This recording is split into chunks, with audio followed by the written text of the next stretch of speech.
When you're living with a narcissistic husband, the relationship often feels one-sided, heavy, and draining.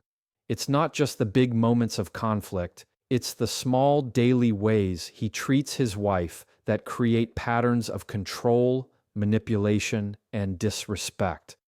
Understanding these behaviors is the first step to protecting your emotional well-being and seeing the relationship clearly. Let's break down exactly how a narcissistic husband treats his wife so you can recognize the signs. When a narcissistic husband makes everything about himself, the relationship quickly becomes unbalanced, and the wife often feels invisible in her own marriage. Every conversation, every shared experience, every moment that could be about connection somehow gets redirected back to him. If she talks about her day at work, he will cut her off and compare it to his own day, highlighting how much harder he had it, how much more stressful his meetings were, or how little recognition he received.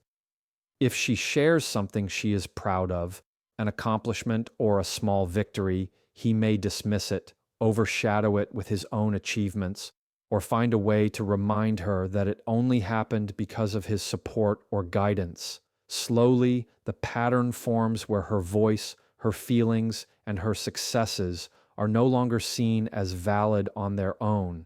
He always has to insert himself into the center of the story. This constant redirection also shows up in arguments and emotional conversations. If she is upset and tries to explain how she feels, instead of listening and acknowledging her pain, he twists the focus back to how she is making him feel attacked, how her emotions are inconvenient to him, or how she is being ungrateful for everything he does. The original issue never gets resolved because it is no longer about her concern. It becomes about defending his ego. Over time, this cycle leaves her emotionally exhausted because every attempt at vulnerability is shut down and replaced with his narrative. She learns that there is no safe space to express herself without it being minimized or redirected. Even in happy moments, this self-centeredness can steal away joy. Imagine a wife planning something special like a family dinner, a vacation, or a celebration. Instead of appreciating the effort, he finds ways to make it about his preferences, his tastes, or his discomforts. If the spotlight is on her for a moment, he quickly finds a way to pull it back onto himself. He may crack a joke that diminishes her, he may exaggerate his own role in the event, or he may sulk until the attention shifts back to him. What should have been a memory of shared happiness turns into another reminder that she is living in his shadow. This behavior also affects decision-making in the marriage. Whether it is financial choices, parenting decisions, or even something small like choosing where to eat, his desires dominate. He frames his wants as more important, more logical, or more urgent, leaving her to compromise again and again. If she resists, he may guilt her by saying she is being selfish or accuse her of not supporting him. The irony is that while he calls her selfish, the entire relationship dynamic is centered around catering to his needs. She is left feeling like her opinions and choices don't carry weight unless they align with what he already wants. Another layer of this behavior is how he responds to her pain or struggles. If she is sick, overwhelmed, or emotionally drained, instead of offering comfort, he compares her pain to his own, often claiming he has it worse or that she is being dramatic. In these moments, empathy is replaced with competition. Her need for compassion is dismissed because his discomfort is always the priority. This lack of emotional reciprocity is deeply damaging because it teaches her that her struggles are not valid unless they serve as an opportunity for him to talk about himself. Over time, the wife begins to shrink in her own life. She stops bringing up her wins, her worries, or her needs because she knows they will be turned into another stage for him to perform on. She internalizes the idea that her role is to support, applaud, and prioritize him, while her own identity slowly fades into the background. This isn't just selfishness, it is a form of control because by always making everything about himself, he takes up all the emotional space in the relationship. She is left with nothing but fragments of attention and validation, offered only when it suits him. This dynamic doesn't happen in big, obvious ways all the time. More often, it is subtle, a constant drip of disregard and dismissal that chips away at her sense of self day by day, moment by moment, until she begins to question if her needs even matter at all. When a narcissistic husband uses manipulation and guilt to control his wife's decisions, the relationship stops being about partnership and starts revolving around a cycle of power and control. It is not always obvious at first because manipulation rarely comes in loud, direct commands. Instead, it shows up in subtle twists of words, calculated tones, and carefully chosen silences that cause his wife to second-guess herself. Every time she tries to stand firm in her choices, he has a way of shifting the narrative to make her feel like she is wrong, selfish, or ungrateful. This repeated experience begins to cloud her judgment, making her wonder if she can even trust her own perspective. Guilt is one of his strongest tools. If she wants to do something for herself, spend time with friends, pursue a hobby, or make an independent choice, he can quickly turn it into an act of betrayal against him. He might say things like she does not care about him enough, that she is abandoning him, or that she values other people over her own husband. By framing her personal choices as personal attacks against him, he makes her feel like any independence she seeks is wrong.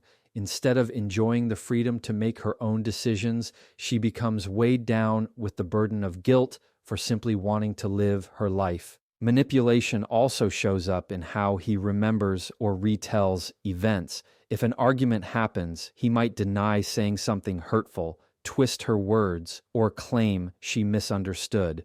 Over time, this creates confusion, a fog where she is no longer sure if what she heard or felt was real. This tactic, often called gaslighting, is powerful because it makes her rely more on his version of reality than her own. Once that trust in her own judgment is weakened, she becomes easier to control. She might even start apologizing for things she never did wrong, just to avoid the stress of defending herself against his shifting stories. Even in everyday decisions, he inserts guilt and manipulation to keep her under control. If she wants to visit her family, he may complain about feeling left out or remind her of everything he has sacrificed, making her feel like she owes him her constant presence.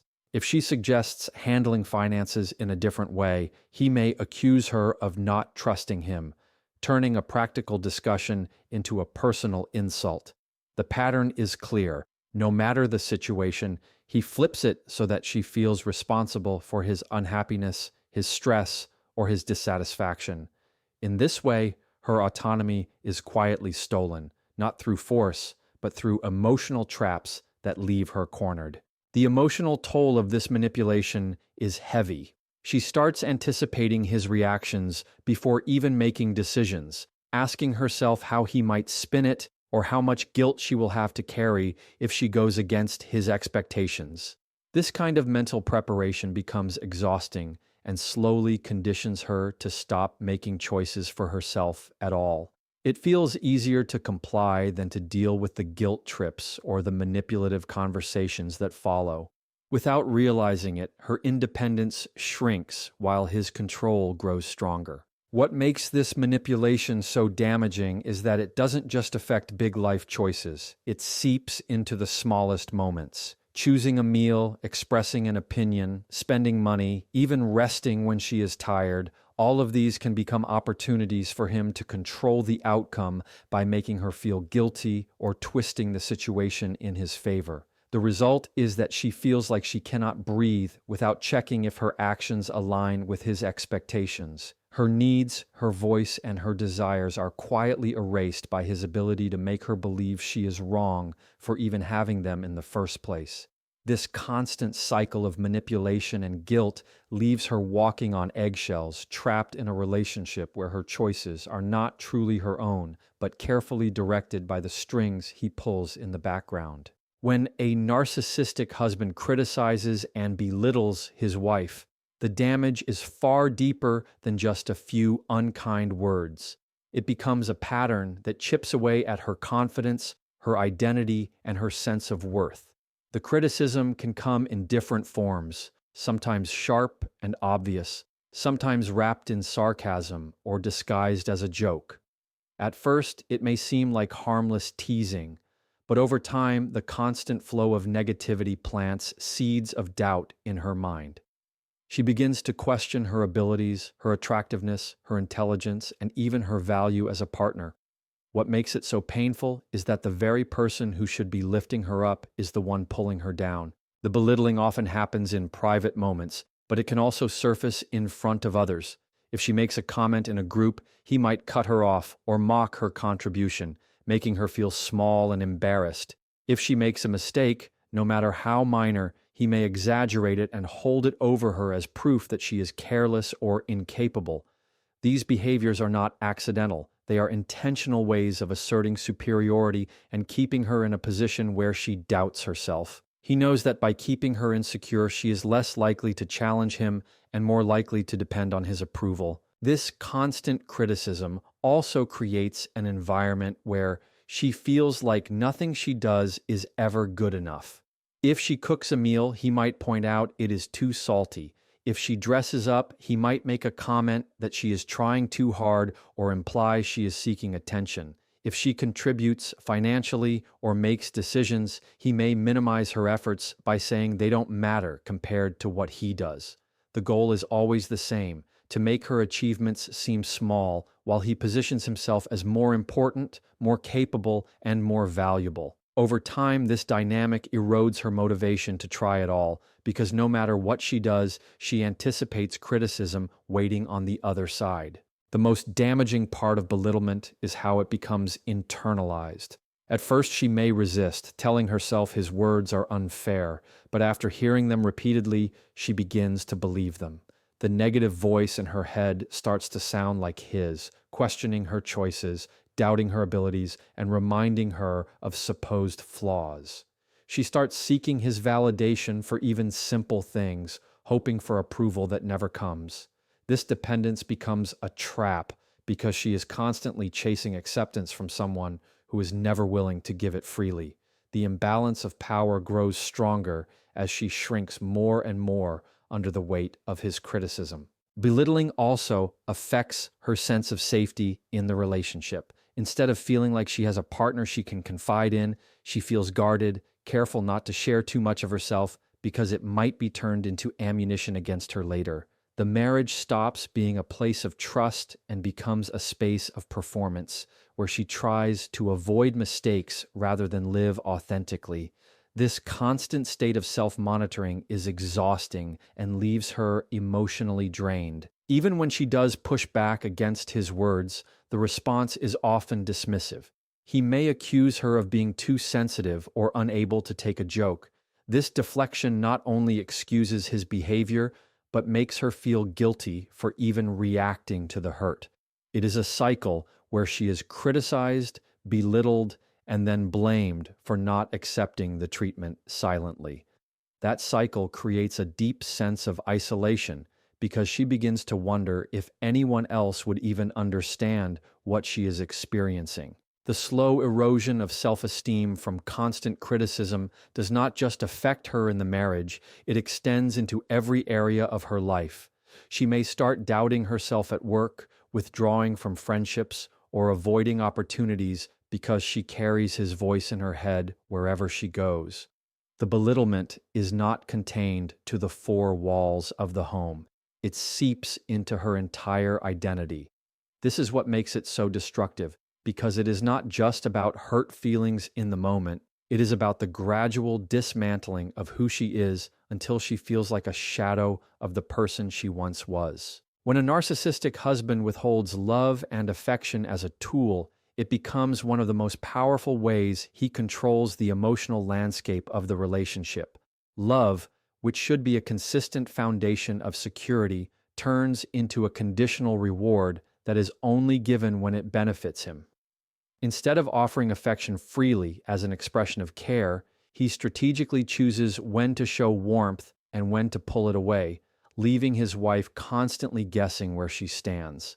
This unpredictability keeps her in a cycle of chasing after his approval, hoping that if she just tries harder, sacrifices more, or changes herself enough, he will give her the closeness she craves. But the truth is, the affection is never consistent because it is not based on love. It is based on control. In the early stages of the relationship, he may have showered her with attention, compliments, and affection, making her feel like she was the center of his world. This initial intensity often serves as the hook, convincing her that he is deeply invested in her. But once the relationship is established, the affection begins to fade unless it serves a purpose for him. If she does something he likes, if she supports his image, or if she caters to his needs, he might reward her with affection. But if she questions him, disagrees with him, or fails to meet his expectations, he withholds it. This creates an environment where love feels conditional, and she begins to believe that her worth is tied directly to how well she can please him. The withholding does not always look obvious. Sometimes it comes in the form of emotional distance, cold silence, or indifference to her needs. Other times it shows up physically, where he withholds touch, intimacy, or even basic gestures of kindness.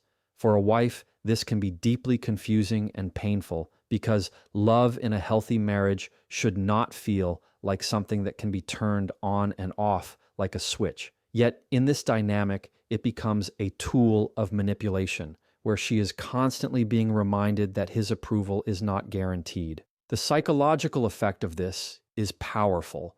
When she receives affection, it feels like a moment of relief, almost like a reward after enduring long stretches of emotional neglect.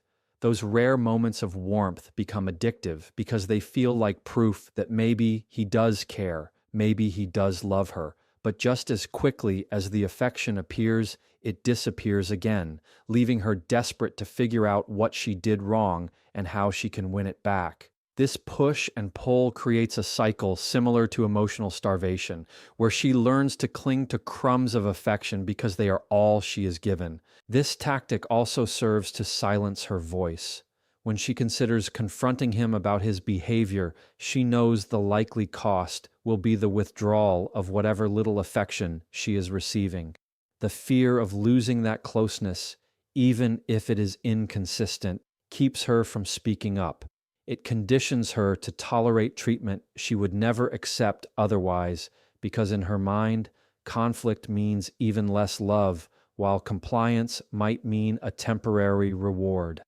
Over time, this erodes her sense of independence and autonomy, trapping her in a cycle where her emotional needs are entirely dependent on his unpredictable approval. What makes this form of control so devastating is that it directly targets her most human need, the need to be loved and valued. Instead of nurturing that need, he exploits it. He knows that by holding back love, he increases her desperation for it. He knows that by being inconsistent, he keeps her off balance, never sure if she will be embraced or ignored. The result is that she invests more and more energy into trying to please him, hoping that one day the love will return permanently, not realizing that this inconsistency is the very design of his control. The long-term effect is a deep erosion of self-worth. She begins to believe that she is unlovable unless she meets his ever-changing standards. She internalizes the idea that love must be earned, that affection is not a right but a privilege she must constantly work for. Instead of feeling cherished in her marriage, she feels like she is always on trial, waiting for a verdict that depends entirely on his mood and his desires. This emotional instability takes a toll on her mental health, leaving her anxious, insecure, and trapped in a loop of trying harder while never feeling good enough. When a narcissistic husband creates isolation by cutting off his wife's support systems, it becomes one of the most effective ways to tighten control over her life. At first, it may not seem like isolation at all because it often begins subtly, disguised as concern, preference, or the desire for more closeness. He might suggest that certain friends are a bad influence or that her family does not truly care for her, planting small seeds of doubt. Over time, these comments grow into restrictions, and before she realizes it, the circle of people she can turn to has become smaller and smaller. What begins as occasional discouragement from seeing others gradually turns into a consistent pattern of distance from the very people who could give her perspective and strength. He may frame his discouragement as love, saying he just wants to spend more time with her or that he cannot stand the thought of being away from her. While this may sound romantic on the surface, it is actually about limiting her ability to build connections outside of him. If she wants to visit family, he may complain about being left alone or suggest that her family doesn't respect him. If she makes plans with friends, he may create conflict right before she leaves, causing guilt that makes her cancel. Eventually, she begins to feel that seeing loved ones is not worth the emotional cost it brings at home, so she chooses to stay away, and in doing so, she isolates herself without even realizing she has been pushed into it. Technology and communication can also become areas of control. He might demand access to her phone or social media, insisting that transparency is a sign of loyalty. Then, once he has that access, he monitors her conversations, questions her interactions, and criticizes the people she talks to. Over time, this surveillance makes her feel unsafe to express herself openly with friends or family, leading her to withdraw further.